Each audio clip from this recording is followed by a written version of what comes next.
이사야 66장. 여호와께서 이렇게 말씀하셨다. 하늘은 내 보좌이고 땅은 내 발판이다.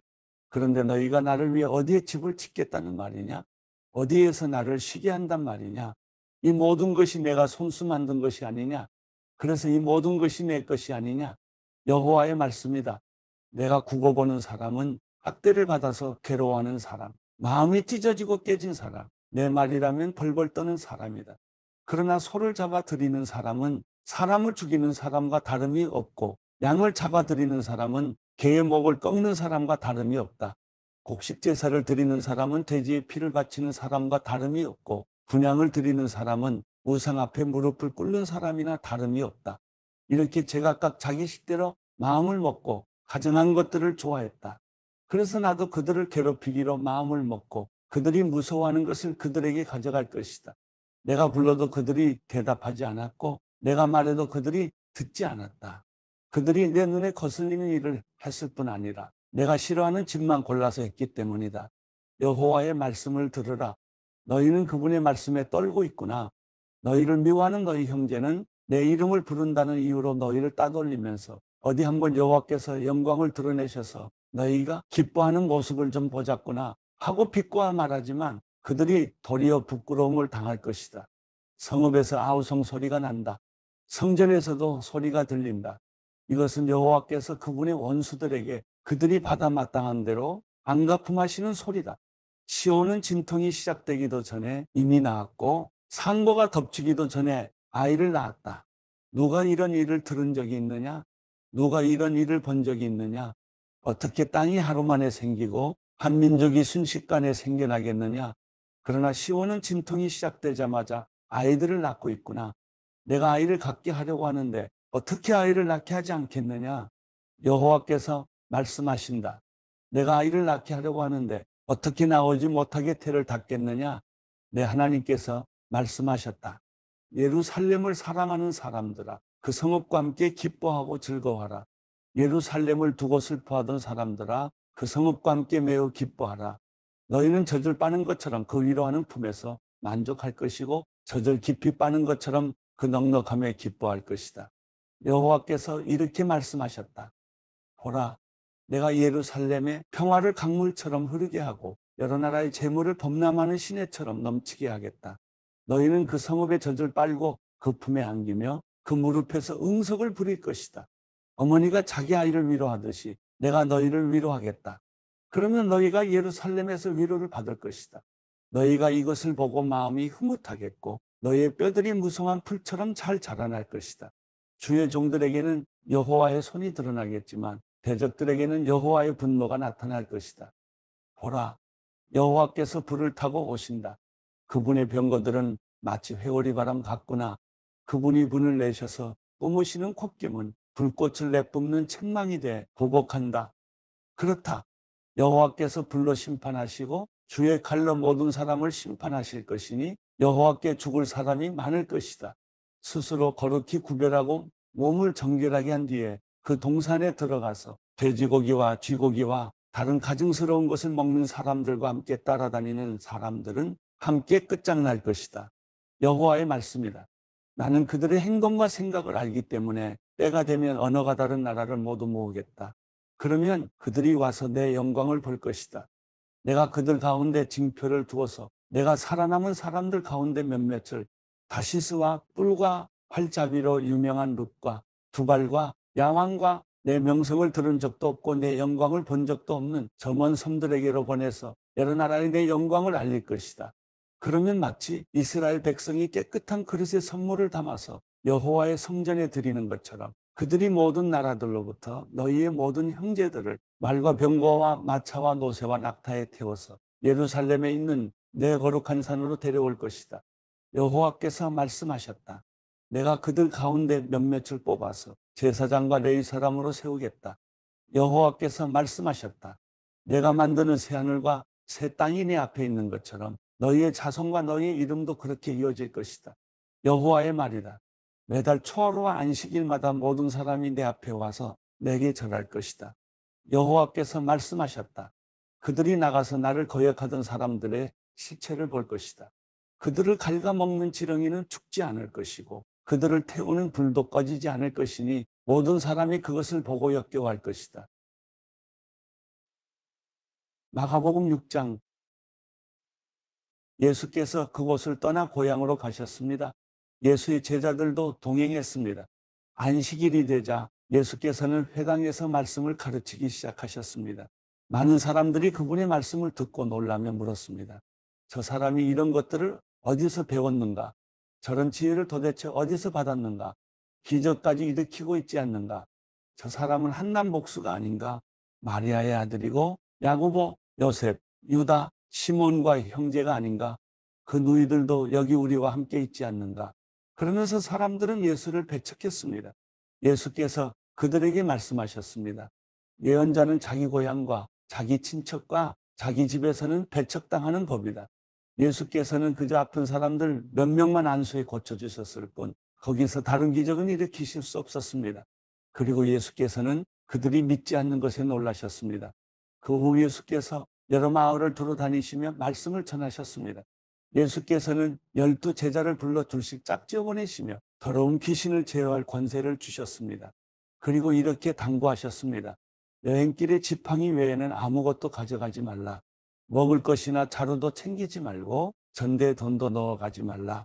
신발만 신고 옷도 2벌씩 가져가지 말라. 어느 집에 들어가든지 그 마을을 떠나기 전까지는 그 집에 머물라. 어느 집이든지 너희를 반기지 않거나 너희 말에 귀 기울이지 않으면 떠나면서 경고의 표시로 발에 붙은 먼지를 떨어버리라. 제자들은 나가서 사람들에게 회개하라고 전파했습니다. 그들은 많은 귀신들을 쫓아내고 수많은 환자들에게 기름 부어 병을 고쳐주었습니다.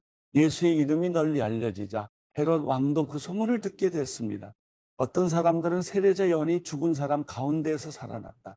그래서 그런 기적을 일으키는 능력이 그 사람 안에서 역사하는 것이다라고 말했습니다.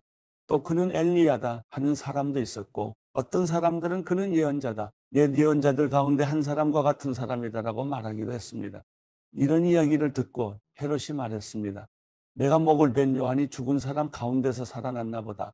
헤롯은 전에 요한을 체포하라는 명령을 직접 내렸고 결국 요한을 잡아다가 감옥에 가둔 적이 있었습니다. 헤롯이 자기 동생 빌립의 아내 헤로디아와 결혼한 것 때문에 요한이 헤롯에게 동생의 아내를 데려간 것은 옳지 않다라고 말해왔기 때문입니다. 그래서 헤로디아는 원한을 품고 요한을 죽이려 했습니다. 그러나 그렇게 할 수 없었습니다. 그것은 요한이 의롭고 거룩한 사람임을 헤롯이 알고 그를 두려워하며 보호해 주었기 때문입니다.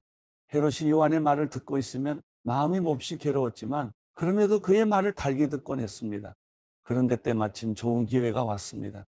헤롯은 자기 생일에 고관들과 천부장들과 갈릴리 인사들을 초청해 만찬을 베풀었습니다. 그때 헤로디아의 딸이 들어와 춤을 춰 헤롯과 손님들을 즐겁게 해주었습니다. 왕이 그 소녀에게 말했습니다. 무엇이든 내가 원하는 것을 말해보아라. 내가 다 들어주겠다. 헤롯은 그 소녀에게 맹세까지 하면서 약속했습니다. 내 소원이 무엇인지 말해보아라. 내 나라의 절반이라도 떼어주겠다. 소녀는 나가서 자기 어머니에게 물었습니다. 무엇을 달라고 할까요? 그 어머니가 대답했습니다. 세례자 요한의 머리를 달라고 해라. 소녀가 곧장 왕에게 달려가 요구했습니다. 지금 곧 세례자 요한의 머리를 쟁반에 담아 제게 주십시오. 왕은 몹시 난감했습니다. 그러나 자기가 맹세한 것도 있고 손님들도 보고 있어서 그 요구를 도저히 거절할 수 없었습니다. 그래서 왕은 곧 호위병을 보내 요한의 목을 베어오라고 명령했습니다. 호위병은 가서 감옥에 있는 요한의 목을 베어 그 머리를 쟁반에 담아가지고 돌아와 소녀에게 주었습니다. 그 소녀는 그것을 자기 어머니에게 갖다 주었습니다. 요한의 제자들이 이 소식을 듣자마자 달려와 시신을 가져다가 무덤에 안치했습니다. 사도들이 예수께 돌아와 자기들이 한 일과 가르친 것을 모두 보고했습니다. 그런데 거기에는 오가는 사람들이 너무 많아 예수와 제자들은 먹을 겨를조차 없었습니다. 예수께서 그들에게 말씀하셨습니다. 외딴 곳으로 가서 잠시 쉬라. 그래서 그들은 따로 배를 타고 외딴 곳으로 갔습니다.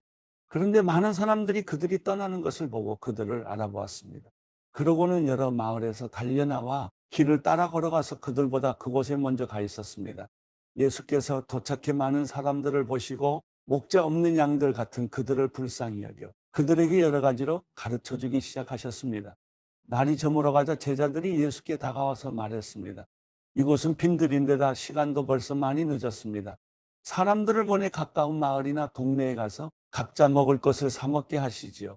그러자 예수께서 대답하셨습니다. 너희가 그들에게 먹을 것을 주라. 제자들이 예수께 말했습니다. 그러면 우리가 가서 200데나리온 어치를 사다가 그들에게 먹이라는 말씀입니까? 예수께서 물으셨습니다. 빵이 얼마나 있느냐? 가서 알아보라. 그들이 알아보고 말했습니다. 빵 5개와 물고기 2마리가 있습니다. 그러자 예수께서는 사람들을 모두 풀밭에 무리를 지어 앉히라고 제자들에게 지시하셨습니다. 그래서 사람들은 100명씩, 50명씩 무리를 지어 앉았습니다. 예수께서는 빵 5개와 물고기 2마리를 들고 하늘을 우러러 감사 기도를 드린 후 빵을 떼셨습니다. 그리고 제자들에게 주어 사람들 앞에 갖다 놓으라고 하셨습니다. 예수께서는 물고기 2마리도 그들 모두에게 나눠주셨습니다. 사람들은 모두 배불리 먹었습니다. 제자들이 남은 빵 조각과 물고기를 먹으니 12바구니에 가득 찼습니다. 빵을 먹은 남자 어른만도 5,000명이었습니다. 예수께서 곧 제자들을 배에 태워 호수 건너편 벳세다로 먼저 가게 하시고 사람들을 돌려보내셨습니다. 그들을 보내신 뒤 예수께서는 기도하려고 산으로 올라가셨습니다. 밤이 되자 배는 호수 한가운데 있었고 예수께서는 혼자 무태 계셨습니다. 예수께서는 제자들이 강한 바람 때문에 노젓느라 안간힘을 쓰는 것을 보셨습니다. 이른 새벽에 예수께서 물 위를 걸어 그들에게 나아가시다 그들 곁을 지나가려고 하셨습니다. 예수께서 물 위를 걸어오시는 것을 본 제자들은 유령인 줄 알고 소리를 질렀습니다. 그들 모두 예수를 보고 겁에 질렸습니다. 그러자 곧 예수께서 그들에게 말씀하셨습니다. 안심하라, 나다. 두려워하지 말라. 그리고 예수께서 제자들이 탄 배에 오르시자 바람이 잔잔해졌습니다. 제자들은 몹시 놀랐습니다. 그것은 제자들이 예수께서 빵을 먹이신 기적을 보고도 아직 제대로 깨닫지 못하고 마음이 둔해져 있었기 때문입니다. 그들은 호수를 건너 게네사렛에 도착해 배를 태웠습니다. 그들이 배에서 내리자 사람들은 예수를 즉시 알아보았습니다. 사람들은 온 지역을 뛰어다니며 예수께서 계시는 곳이면 어디든지 아픈 사람들을 자리에 눕힌 채 짊어지고 오기 시작했습니다. 예수께서 가시는 곳이면 어디든지 마을이든 도시든 농촌이든 할 것 없이 사람들은 아픈 사람들을 시장에 데려다 두고 예수의 옷자락이라도 만질 수 있도록 간청했습니다. 그리고 손을 댄 사람들은 모두 병에서 나았습니다.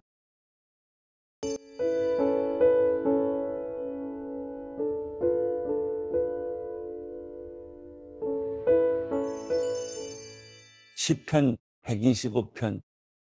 여호와를 의지하는 사람들은 흔들리지 않고 영원히 든든해 시온 산과 같을 것입니다. 산들이 예루살렘을 둘러싼 것처럼 여호와께서도 그 백성들을 지금부터 영원히 둘러싸실 것입니다.